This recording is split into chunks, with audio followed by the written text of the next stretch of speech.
Yo friends, what's up? Welcome back to Babylon Talmud. Today we're studying Daf Nunet Aleph, Daf 51 of Masech Ksubis, friends. Today's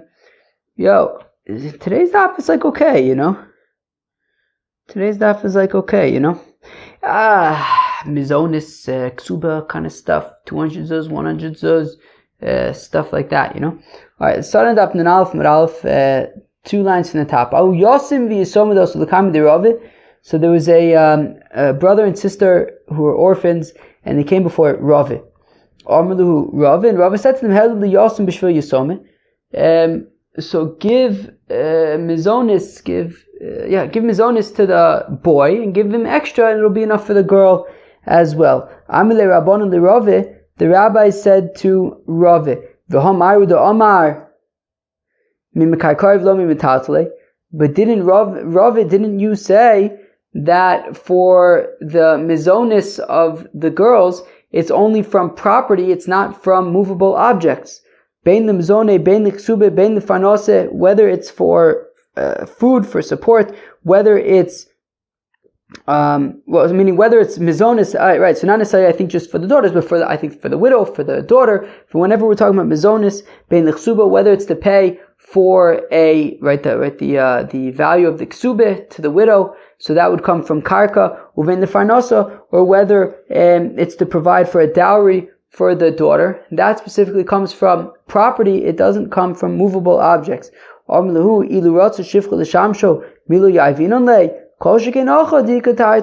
He says, look, if this little fellow, right, as Rashi says at the top of the page, that their inheritance was by that their inheritance was by somebody who was a caretaker, and Rava instructed them to provide for this Yosem and Yisoma from their property, from the inheritance, even the movable objects. And Rava says, look, what was the instruction? Rava says, give the Yosem extra, and from the extra, he'll give it to his sister. So even though mizonis doesn't usually come from movable objects, it comes from property, from karka. However, Rava instructed them to give movable objects to the yosim, and give him extra, and it will be for the yisoma as well. And they said, well, why are you giving mizonis from metaltalin?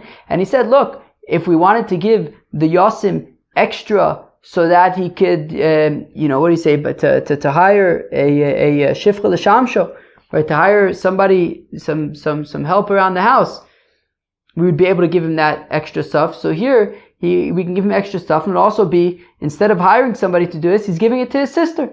And it works, you can, give it to his sister to do whatever he wants, right? We can give him this money, he can do whatever he wants with it, including giving it to his sister. Fine. Right, so here the ikatarte, right? Kilu, he can give it to his sister just like he can hire anybody else. He can give it to his sister, and as well, it then also doubles as mizonis. Feed 2 birds with 1 seed. I think there's another helicopter. As Diana points out, don't they know that I'm recording Babylon Talmud? I don't know, do they always fly the helicopter? Maybe they always fly. Maybe they're giving helicopter rides to the kids. It's August. August, I think they have the Chofesh HaGadol. They have the big vacation for the kids. It's anything but a vacation for the parents, or anybody who has to work with the parents whose kids are on vacation. But maybe they're giving helicopter rides to the kids. Probably not, but maybe. Okay. And hopefully that ride is going to be over for the next 45 minutes or so.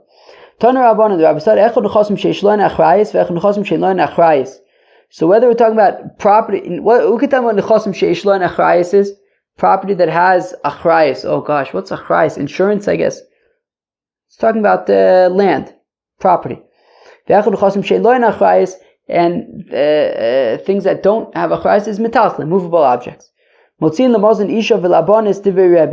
says that whether from movable objects, whether from property, that can be used for the Mazon Isha v'Labonis to pay for the mizonis of a widow and for the daughters. That's Rebbe's opinion. Reb Shimon ben Elazar Omer, whereas Reb Shimon ben Elazar says, "Nechosim sheish lo achrayis," right? Property motzin levonis min abonim. So we can provide mizonis for the girls, for the daughters from the boys, right? Meaning the boys inherit the property from the father, and then they distribute mizonis to the girls. V'la'abonis min abonis. If there are no boys, there are only girls, so then the girls inherit the father, and then they divide it up among themselves, right? So the older girls will make sure that the younger girls get. V'la'abonim min habonim. And if there are only boys, so then the older boys make sure that the younger boys get. V'la'abonim min abonis b'nechosim Reuben. And when there is a lot of property, okay, the helicopter ride is starting again.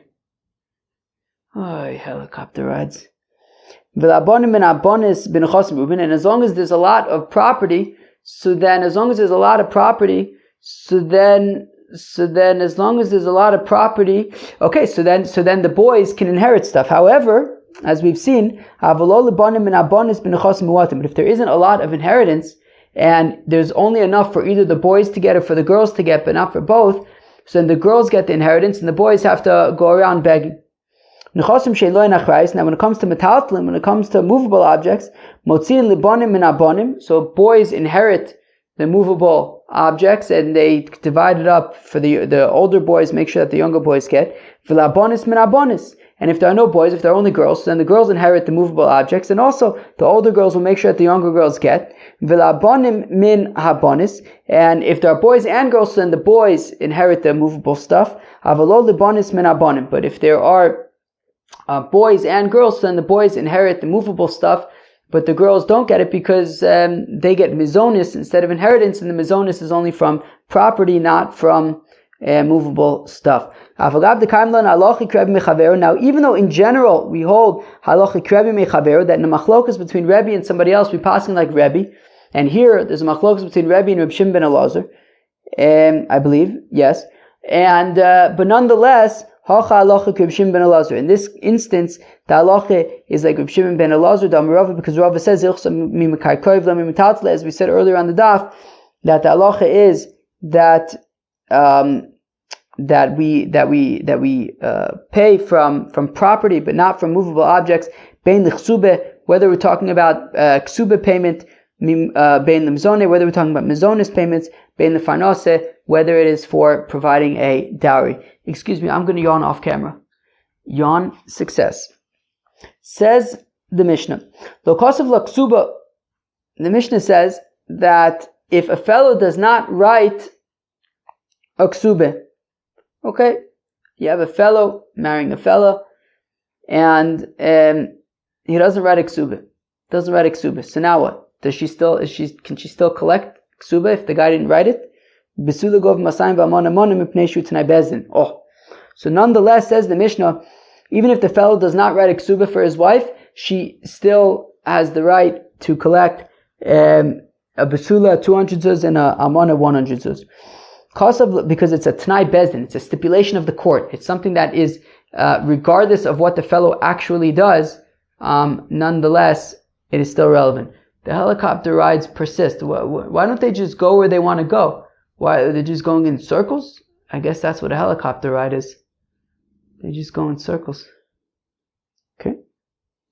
Must be a fun ride for them, not for me. So, now what if the fellow says, okay, so, I know you're supposed to get 200 zuz, but how about this? Instead, here's this field that's worth 100 zuz. And he did not write that all of the property that I own is meshubad to this ksuba, right? He does not write that as payment for this ksuba you can collect from any of my property. He doesn't say any of my property. He says this property over here that's worth 100 zuz. Chayav, he nonetheless needs to make all of his property. There's a lien put on all of his property to pay for the ksuba. And if they get divorced and she's collecting her ksuba, she can collect from any of his property, not just the 100 mana, the 100 zuz one that he stipulated. Shutanai bezdin, because again, it's a stipulation of the courts. Regardless of what he writes, his property is going to be meshubad to the ksuba. There's going to be a lien on all of his property to ensure that the ksuba is paid. He didn't write into the ksuba that if you are kidnapped, I will make sure to pay your ransom and return you back as my wife. and if he's a Kohen, so then if she's taken captive, then they cannot remain married, because we have to be concerned that maybe she slept with one of the captors and therefore she cannot go back to her husband, but he at least guarantees that he will pay her ransom and return her to where she came from, to her father's house. Even though he didn't write this in the Ksuba Chayiv, he still is obligated Shu T'nai Bezdin, because again, it is a T'nai Bezdin, it's a stipulation of the court, it's something that must be done regardless of what you actually write in the document. Nishbeis Chayiv Livdosa, if she is kidnapped, helicopter rides. You hear the helicopter ride? Where's he going already? Just land the thing.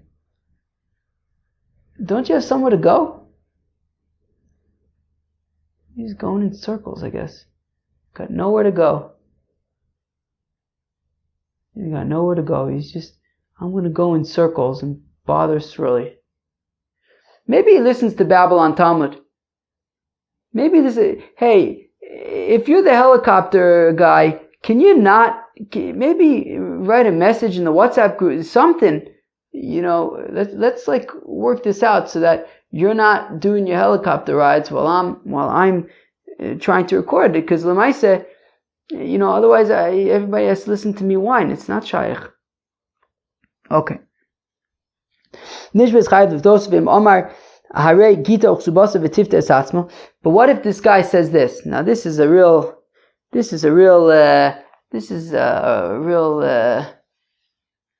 sounds like, I don't know. But you have a guy, listen to this.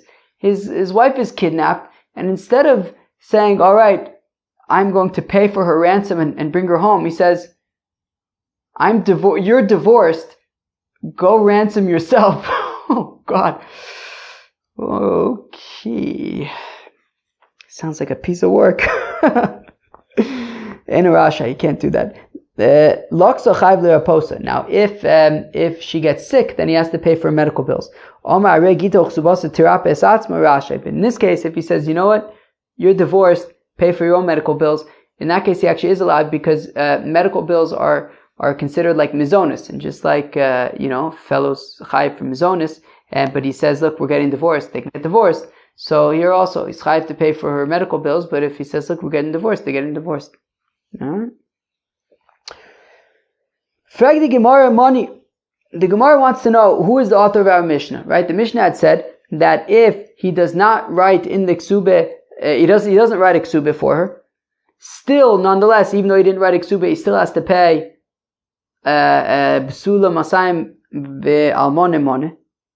Reb Meir, this must be Reb Meir, because Reb Meir says Kol Apochis L'B'sula Masayim Ve'almone Mone, that anybody who gives less than 200 zuz to a b'sula and 100 zuz to an almoneh, harezo bila znus. It is right. Any bia is harlotry, is inappropriate biaing, and therefore we see that Reb Meir says that you gotta give b'sula mosayim v'almoneh moneh, and you can't give less than that, and therefore it makes sense to say that our Mishnah is Reb Meir, who says that even if you don't write a ksuba, you still have to pay b'sula masayim v'almoneh moneh.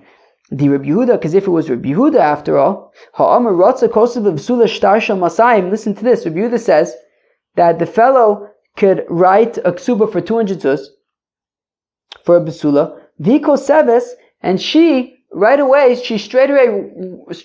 writes him a receipt for 100 zuz. Now, he never paid her 100 zuz, but he writes a ksuba for 200 zuz. She immediately writes him a receipt for 100 zuz, i.e. she says, I already received 100 zuz, even if she didn't. Now, if they get divorced, well, he has a receipt that says that he already paid 100 zuz, even though he didn't, and now he only has to pay the remaining 100 zuz. So we see that, according to Rabbi Yehuda, he can actually get away with paying less than 200 zuz to a b'sula.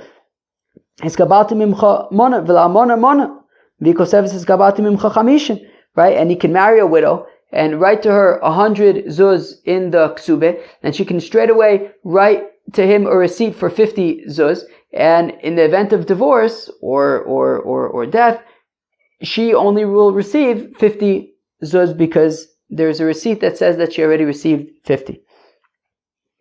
Fine. So we say that the Mishnah, or at least the first part of the Mishnah, must be Reb Meir. because we're saying that, Besula must be 200, Amana must be 100, and you can't get around that, and therefore must be Reb Meir, because Reb Yehuda would say that actually you can get around it through this whole receipt scheme. But Ema Seifa. But 1 second. What does the next part of the Mishnah say? Kosav la Sode Shavim Moneh Tachas Mosayim Zuz. That if he says that, here's, or I guess maybe he writes in the Ksuba 200 Zuz, but he only puts a lien on this one field that's worth 100 Zuz. Kasa, where am I? V'lo Kasav lo Kon Nechasim D'Isli Achrayun L'Ksubasech, and he didn't write that all of my property is Meshubad to the Ksuba. Chayiv, he is chayiv to make all of his property Meshubad to the Ksubis, Shu Tanai Bezdin, because it's Tanai Bezdin, Asan Reb Yehuda, that is actually Reb Yehuda, right? Meaning over here we have a situation where he didn't put a lien on all of his property to ensure payment of the Ksubah, and yet we're saying that even though he didn't put a lien on all of his property, we're treating it as if he did put a lien on all of his property, and he's chayiv, all of his property is Meshubad to the Ksubah to ensure that the Ksubah is paid. Asan Reb Yehuda, that sounds like Reb Yehuda the Amar, that Reb Yehuda says Achrayus Ta'os Soferu, that if you have a document that doesn't mention anything about Achrayus, so if you have a document that says that Reuven lent Shimon $1,000, and it doesn't say anywhere in the document that, and if Shimon doesn't pay back Reuven, then Reuven can collect from his property. Even though it doesn't say that, Reb Yehuda says Achrayus Ta'os Soferu, that if the document doesn't mention anything about being able to collect from property, you can assume that it was a mistake, and Reuven would still be able to collect from Shimon's property. The Reb Meir, because if it was Reb Meir, Ha'amar Achrayus Lav Ta'os Soferu. Because Reb Meir's opinion is that no, if the document doesn't say anything about Reuven being able to collect from Shimon's property, well then Reuven cannot collect from Shimon's property. So whereas Reb Yehuda says that no, it was a mistake, and still Reuven would be able to collect from Shimon's property, even though the document doesn't say anything about that. Reb Meir says if it doesn't say anything about collecting from property, then Reuven cannot collect from property. D'Tnan, as we learn in a Mishnah, Motza Shtarei Chov. Interesting. So you have a guy, let's call him, what should we call him? Pinchas. Pinchas finds a document, and the document says that Reuven owes Shimon money. Oh. So you know what Pinchas says? I should return this document to Reuven, because Reuven could probably use this document. It says that he's owed $1,000. He'll probably be very happy. He'll probably thank me profusely that I returned this document to him, so now he can secure his $1,000 back, and make sure that he gets paid back from Shimon. But says the Braise, a Mishnah apparently. Where's the Mishnah? Baba Mitzir. So if it says in the document that if Shimon doesn't pay back Reuven, then Reuven can chaparain from his property, lo yachzir. Then Pinchas should not return the document to Reuven. She Bezdin Ifrain Meyan, because Bezdin then will, based on this document, collect from a third party, right? And we're concerned about some kind of a scheme. I don't quite understand the scheme, but we're concerned that maybe Shimon already paid back Reuven. And there's some kind of scheme where Shimon then takes the document and quote unquote loses it, assuming, expecting that somebody like Pinchas is going to find it, return it to Reuven. Then Reuven goes to Shimon and says, hey Shimon, you see I have a document that says that you owe me $1,000. Shimon's like, oh no, but I don't have $1,000. So what do? They go to Levi, who bought property from Shimon, and then maybe Levi's document doesn't, maybe his buying of the field, maybe there was no insurance or whatever it is. So then they go to Levi and they say, and Reuven says, Levi, you couldn't buy that field from Shimon because Shimon owed me $1,000, and they go and take the property from Levi, and then the scheme is that Reuven and Shimon then split the property among themselves, and it's a scheme. It's a scam. And Levi loses. So we're concerned about some kind of a scam. So if it says, right, if the document says anything about Shimon, if he can't pay back the loan, then he has to give his property to Reuven. Well then, lo yachzir, then Pinchas should not return the document to Reuven, shebezdin efrain meyan, because based on this, right, if Reuven then comes to Bezdin with this document, document, the Beis Din will enforce that Shimon has to pay, and if he cannot pay it, then they'll go to Levi and take the property that he bought from Shimon, and it might really end up being a scam because Reuven and Shimon are just going to split it between themselves after Shimon had already initially paid him back anyways. But if the document does not say anything about Reuven being able to collect from Shimon's property, well then Pinchas should return the document to Reuven, Shein Beis Din for main, because it's not right. There's no potential for a scam over here, because even if Reuven comes to Beis Din, we're not going to end up collecting from Levi, and Reuven is going to be appreciative that he received back his document, and that he'll be able to collect from Shimon. Okay, fine. Divrei Reb Meir. That's the opinion of Reb Meir. That Reb Meir says that if the document mentions anything about property having a lien on it, so then the property has a lien on it. If the document doesn't mention anything about being a lien on Shimon's property, then there is no lien on Shimon's property. Whereas the Chacham say, and as Rashi points out, in the second thin line of Rashi, Uvnei plukte de Reb Meir, Reb Yehuda Hava, Ba'adayu shebedoro hoya, that these Chachamim must have included Reb Yehuda, right? Meaning if we're saying that it's a machlokus between Reb Meir and the Chachamim, who are the Chachamim? The Chachamim are the contemporaries of Reb Meir. Who is one of the contemporaries of Reb Meir? Reb Yehuda. So Mistam and the Chachamim include Reb Yehuda, and what's it saying? Echod zeh ve'echod zeh lo yachzir.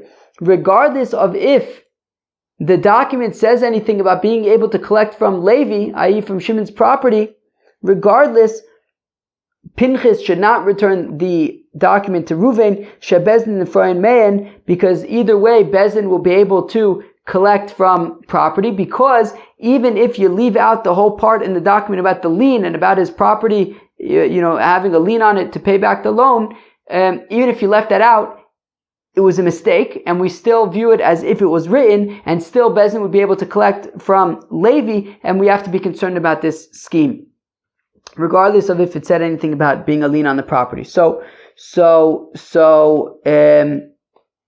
do we see? So we see that Reb Meir's opinion is that if you leave out the section about achrayus, about the lien on the property, well then you can leave it out. And Reb Yehuda says even if you leave it out, we assume it was a mistake, and there's still a lien on the property. Our Mishnah, which says that even if he doesn't write in the Ksubis that his entire property has a lien on it to pay back the Ksubis, still his entire property does have a lien on it to pay back the Ksubis. So that sounds like Reb Yehuda. So now we're in a shtickle pickle, right? What does the Gemara say? Reisha Reb Meir v'seif Reb Yehuda. So I don't understand. Is the first part of the Mishnah Reb Meir and the second part of the Mishnah is Reb Yehuda? The first part of the Mishnah that says that even if he doesn't give her a ksuba, he still owes her 200 and 100 respectively. And the Sefer, which says that even if he doesn't write anything about a lien on his property, on all of his property, there nonetheless is a lien on all of his property. So the first part sounds like it's Reb Meir, and the second part sounds like it's Reb Yehuda. So what do we do, friends?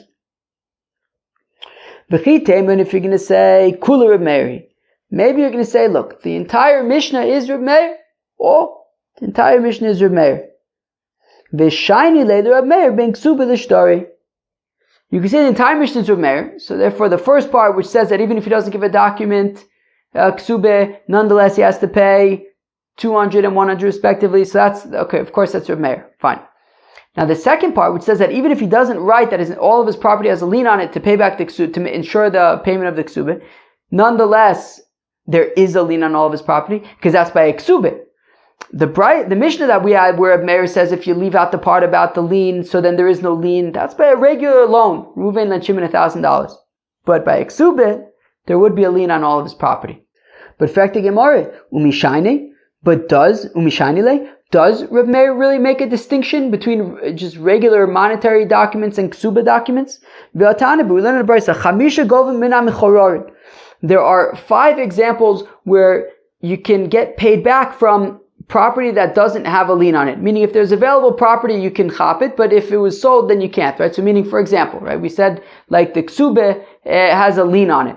So, even if the husband went and sold his property to somebody else, the wife, to collect her Ksubis payment, can go to that person and say, you got to give me that property. My husband couldn't sell it to you because there was a lien on that property because he needs to pay me my Ksubis. So we say in that case so that's an example of taking from nechasim mishubadim, right? Collecting even from property that was sold because that property had a lien on it. Now, these are 5 examples where that's not possible, where you would be unable to go to the third party and say, look, you have to give me back, you have to give me this property because you didn't have the right to buy it in the first place. Right, so there are 5 examples where you can't do that, and you can only collect from the property if it's available. If it was never sold to anybody else, well then you can collect it. But if it was sold to somebody else, you can't go and collect it from the third party. So here are the examples. So chamisha govim min ha-mechurar, there are 5 examples where you can collect from property if it's available. Ve'eluein, these are these examples. Peres u'shvach peres. Who can tell me what that case is? This is a case where Shimon stole property from Reuven and sold it to Levi. You hear this? A chitzpah. Shimon stole property from Reuven. He stole the field from Reuven. He sold it to Shimon. Now, what? No, Shimon stole property from Reuven and sold it to Levi. And listen to this. When he sold it to Levi, he says, by the way, if anything happens, I'll put, I'll put a lien on my other property that I have so you can collect from that other property. So Levi says, okay, sounds legit. And he buys the property from Shimon with the achrayas that if anything goes wrong, he'll be able to collect from some other property that Shimon had. Fine. Sure enough, Reuven knocks on Levi's door and he says, Levi, this is my field. Shimon stole it from me. So now Levi says, oh, shucks. And he goes back to Shimon. Now the thing is, Levi has been busy on the field. He's been plowing it, seeding it, growing it. This field is in much better condition now than when he got it. So on the one hand, he can go back to Shimon and say, give me the, you sold me this field with achrayas. So Shimon says, okay, fine, go to Yehuda, go collect the field from Yehuda. Fine. There was insurance, go collect your insurance. So now, the thing is, Levi says now, but listen, while I purchased this field from you for, I don't know, $1,000, but this field is in much better shape now than when I bought it. Now it's worth $2,000. So the halacha is, look, because Levi bought the field from Shimon for $1,000 and he bought it with insurance, Levi can go to Yehuda and say, look, Yehuda, you got to give me this field, because Shimon had no right to sell it to you because he owed it to me, whatever. But that's only for the principal that he paid, for the $1,000. For the extra $1,000 that, Levi increased the value of the field from the time that he bought it, so he can go to Shimon, and if Shimon has other property available, he can collect from that free property. But he can't collect from other property that he's since sold to other people. That's only for the principal, but not for the shvach peris, not for sort of the increase in value. And a fellow who accepts upon himself to support the children of his wife that are not his own children, so that can only be collected from available property, but there's no lien on his property to pay for that. They get chov she'ein bo achrayis, u'ksubis isha she'ein bo achrayis, as well as a document that doesn't have achrayis, right? For example, as we said earlier, if you find a document that says that Reuven lent Shimon $1,000, but it doesn't say anything about a lien on his property, and also a ksuba that doesn't say anything about a lien. So in that case also, it can it can only be collected from available property, but not from property that has been sold. You can't go to the third party and say, look, you got to give it back to me. So here we have a brisa that's saying that a ksuba that doesn't have achrayis written into it, that it doesn't say that all of his property is meshuba to the ksubit, so then it can only be collected from available property, not from property that's been sold. So who's the opinion who says that if you leave out achrayis from a document, we don't assume it was a mistake, and therefore you cannot collect from nechas mishubadim? Reb Meir. That's Reb Meir's opinion. V'katani ksubas isha, and it still says that, and it includes in that list of things that can only be collected from available property, ksubas isha. So we see that Reb Meir seems to be saying that even by ksube, if he leaves out, if he doesn't make all of his property, put a lien on all of his property to pay for the ksube, so then there is no lien on all of his property. So it seems that the part of the Mishnah that says that if he doesn't make all of his property, put a lien on it for the Ksubah, nonetheless, there is a lien on all of his property for the Ksubah. That cannot be Reb Meir, because Reb Meir would say that there would not be a lien on all of his property, so it must be Reb Yehuda. So again, back to our question, it sounds like the first part of the Mishnah is Reb Meir, and the second part of the Mishnah is Reb Yehuda. So, and for the Gemara, Ibais Ema, Reb Meir v'Ibais Ema Reb Yehuda. Look, I can explain that the entire Mishnah is Reb Meir, or that the entire Mishnah is Reb Yehuda. Ibais Ema Reb Yehuda. So let's start with Reb Yehuda. I can explain that the entire Mishnah is Reb Yehuda. So of course the part that says that even if he doesn't write anything about a lien, there nonetheless is a lien. So of course that's Reb Yehuda. Hasam kozvala is kabalti, achalo kozvala is kabalti. But the way to understand the first part of the Mishnah, where it says that even if he doesn't give her a ksubah, he still owes her 200 zuz and 100 zuz, respectively. That could also be Reb Yehuda. But didn't Reb Yehuda say that he could pull this trick where she writes him a receipt and then he only has to pay less? So it doesn't sound like, according to Reb Yehuda, he doesn't have to pay the full ksubah. So you could say, yeah, but there's a difference. When she writes a receipt, she acknowledges that she's going to be receiving less than the 200 or 100, respectively. However, in this case, where she didn't receive any ksuba at all, she's assuming that she's going to be getting the full ksuba because everyone gets 200 zuz or 100 zuz, respectively. So she had no reason to assume otherwise. So that's why even Rabbi Yehuda would say there that she gets 200 or 100, respectively, because she never indicated that she was expecting otherwise. By saying Reb Meir, or you could say the whole thing is Reb Meir. So then what do you do about the fact that we're saying that even though he didn't write that all of his property was meshubad, nonetheless his property is meshubad and there's a lien on it? Well, when it says that even though he didn't write all of his property, nonetheless there is a lien on all of his property, it's actually not a lien, it's not nechasim meshubadim, it means from any property that is available, it can be, she can collect from, but not necessarily property that's been sold. Alright.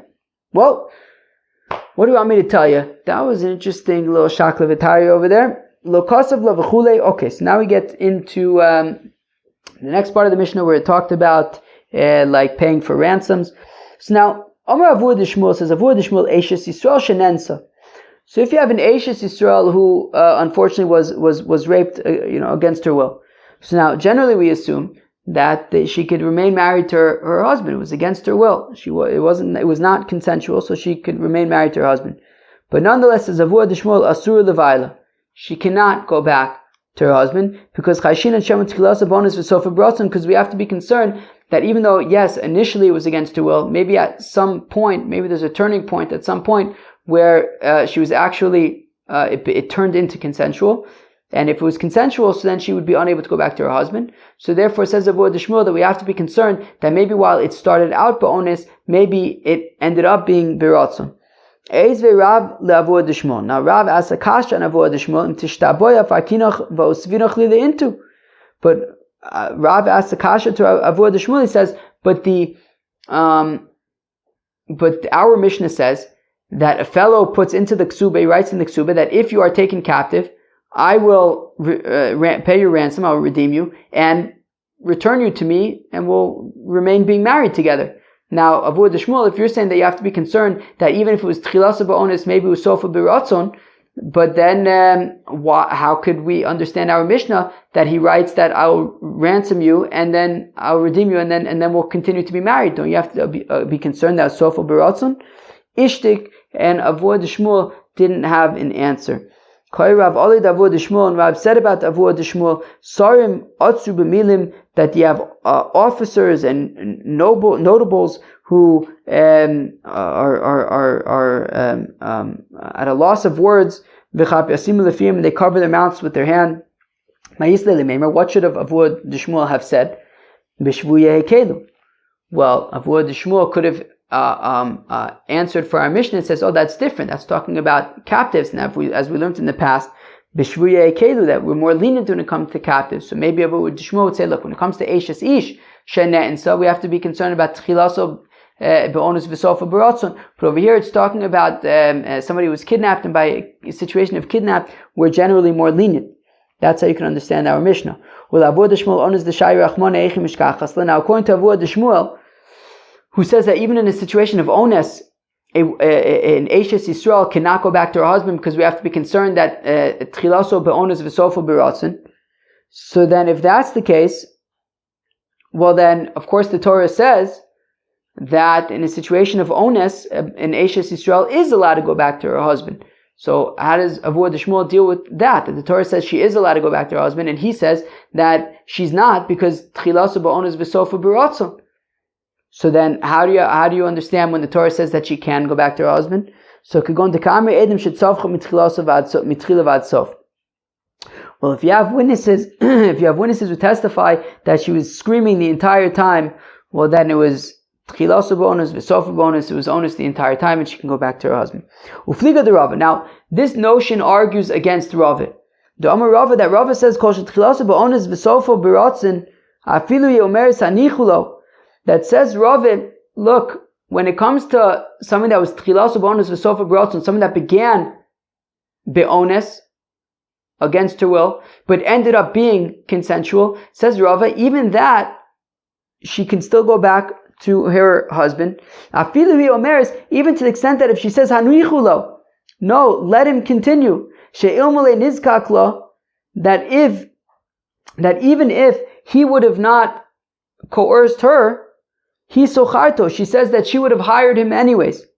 Muteris, she's still permitted to go back to her husband. My time of Yetzer Albusha, because we're concerned that maybe at a certain point her Yetzer Hara kicked in and it was her Yetzer Hara speaking. So even in a situation of Tchilasu ba'ones, if it starts out against her will, then even if it becomes consensual, it doesn't cause any trouble for their marriage, because at a certain point we just say that her Yetzer Hara kicked in and that is that, and Tchilasu ba'ones v'sofa b'ratzon is not a thing according to Rava, and it would be considered ones, and she can go back to her husband. Tani kavase de Rava, we have a brisa supporting Rava, that the pasuk says, I believe by Sota, v'hilo nispasa. It says by Sota, right, that you have an Eishes Ish, you have a married woman. The helicopter rides are still going. You have a married woman, and there was a whole thing. She was suspected of being with another fellow, and what happens is v'hilo nispasa. She wasn't taken against her will; it was consensual, and it's a problem. Asura, it's a problem. Hanispasa, but if it was against her will, if she was taken muteris, well then she would be permitted to her husband. Now it says v'hi lo nispasa. She was consensual. But there's another situation where even though it was consensual, it's permitted. What is that situation? Situation where it began as ones but ended up biratzon, she would still be permitted to be with her husband. Tani idach, we have another brisa that says v'hilo nispasa asura, that if she was not taken, meaning if it was consensual, then she's asura. V'nispasa mutaris, implying that if it was not consensual, if it was against her will, then she's permitted. But there's another case where even though it was against her will, she's still asura. What is that? Eishes Kohen. Well, if she's married to a Kohen, so even if it's against her will, she cannot go back to her husband, because in Eishes Kohen, even if it was against her will, she cannot go back to her husband. Amar of Yehuda Amar Shmuel, Mishuma Bishmuel, Vihilo Nispasa Asura. So if it was consensual, right? If it says Vihi, if she was consensual, then it's not allowed. Then she's asura to her husband. Hanispasu muteris. But if it was against her will, then she's permitted. V'yeshcha acheres. But there's another woman, shafapisha lo nispasa, that even though it was consensual muteris, she would be permitted to her husband. V'ezozo. What is that case? Shekidushay kidushay tos. If there was some kind of a t'nai, some kind of a stipulation in their kiddushin, and that stipulation was not met, so then their kiddushin is not a proper kiddushin, in which case, even if they ended up having children together, she can always, right, there was no kiddushin, meaning the betrothal was on a condition, on a stipulation. That stipulation was never met, so there was never any betrothal. Even if they had kids together, they're still not considered married. She can just pick up one day and leave if she wants to. And therefore, Memela also, if she has a relationship with somebody else, it's not considered an extramarital relationship. She can always go back to her husband. Fine. So even though it's consensual, she can go back to her husband. Rabbi Yehuda says, Rabbi Yehuda, Aninashe de ganvu ganove. So there are these women who were kidnapped. Sharian leguvayu, they can go back to her husbands. Amide Rabbanon le Rabbi Yehuda, but the rabbi said to Rabbi Yehuda, V'aka mamtion lu naima. But one second, but we see that these women were bringing bread to their captors. Mach masiros, out of fear, not out of love. But they even go to war with these kidnappers and provide their arrows for them. Machmasira, again, that's only out of fear of them, not out of love for them. But nonetheless, if we give them the option to go back to their husbands and they choose to stay with these fellows, well, okay, then we can't really defend them past that, and at that point it's considered consensual, and they would not be able to go back to their husbands. Tanu Rabbanan, the rabbis taught, Shivuye Malchus Arein Kishvuyin. Fine, one second. Okay, fine. So one brisa says that if you have the king, and the king takes girls captive, Sarein Kishvuyin, then they're just considered like captives, and they can go back to their husbands. Kanu ve'listus einun kishvuyin, but if they were stolen by like bandits, well, then they are not considered like they were taken captive, i.e. they would not be able to go back to their husbands. So again, if they were kidnapped by the king, they can go back to their husbands. If they were kidnapped by bandits, they cannot go back to their husbands because it's considered to be consensual. But we have a different brisa that says the opposite, that if they were taken by a king, they cannot go back to their husband, but if they were taken by bandits, they can. So malchus malchus lo kasha. So we say, look, we can explain the whole kingship thing. When the first brisa says that when the king takes a woman captive, she can go back to her husband, that's talking about Achashverosh. Achashverosh, the assumption was he was just sleeping with these girls and then passing them on, and they go back home. So these girls assumed that this wasn't exactly a long-term relationship, and therefore they were not into it, and they had no hopes they were not interested in sleeping with Achashverosh. However, Malchus ben Netzer, there was some kind of nudnik named Ben Netzer, who he was like, relatively speaking, like a king kind of guy, right? He was, a criminal, but he would go and like take over like cities and stuff. And so like he was almost like some kind of like a quasi king of sorts. But he's not exactly in the same league as Achashverosh, but he was a powerful figure. And in that case, the concern is that if these girls, that if he chapterein girls, well, maybe actually there might be some girls who thought that maybe they could see themselves having a long-term relationship with this fellow. Maybe it was consensual, and therefore they would not be able to go back to the husbands. Listus lokasha. And when we say that, in the first one we said that if she was with these bandits, then she cannot go back to her husband. But the second brisa says that if they were with bandits, then she can go back to her husband. Habe ben Netzer, habe listim de alma. Well, when we say that she cannot go back to her husband, again, that was with this Ben Netzer bandit guy, then she would not be able to go back because there was a concern that maybe she can envision herself being in a long-term relationship with him and being consensual, whereas just a regular bandit, she has no interest in any consent there. Fine. Uven Netzer hasam karle melech v'achal karle listim. So now 1 second, this Ben Netzer guy in the first example, he was called a bandit. In the second example, he was called a king. In gabe Achashverosh listim u gabe listim da'ama melechu.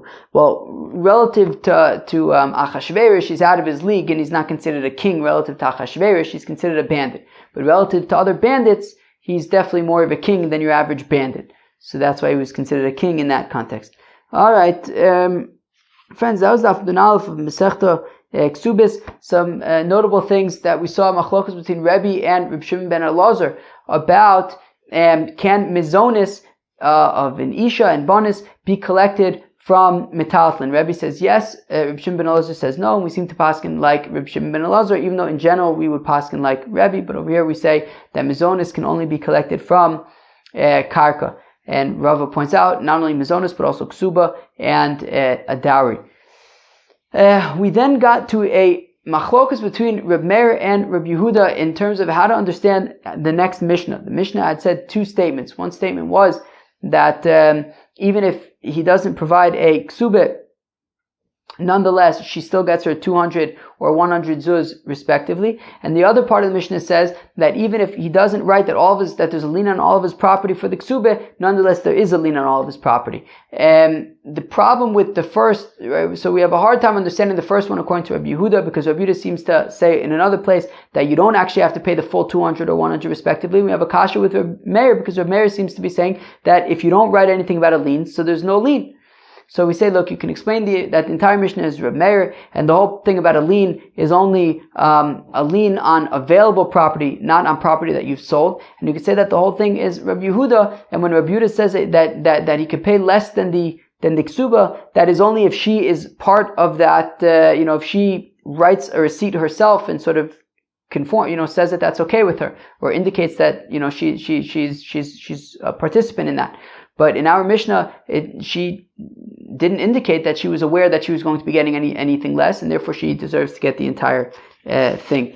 We then saw a machlokas between Rave and Avua de Shmuel, also a machlokas between Avua de Shmuel and Rav, about, Avua de Shmuel says that if you have a woman who is raped, unfortunately, so then she cannot go back to her husband, because we have to be concerned that it was tchilaso be'onis v'sofa b'ratzon. Rav disagrees based on our Mishnah that says that if you have somebody taken captive, they can remain married even though it may have been sofa b'ratzon. Now, Rav disagrees with Avua de Shmuel and says that any situation of tchilaso be'onis v'sofa b'ratzon would actually be considered okay. Friends, that was Daf Nun Aleph, Masechet Ksubis. Hope you enjoyed. Peace out.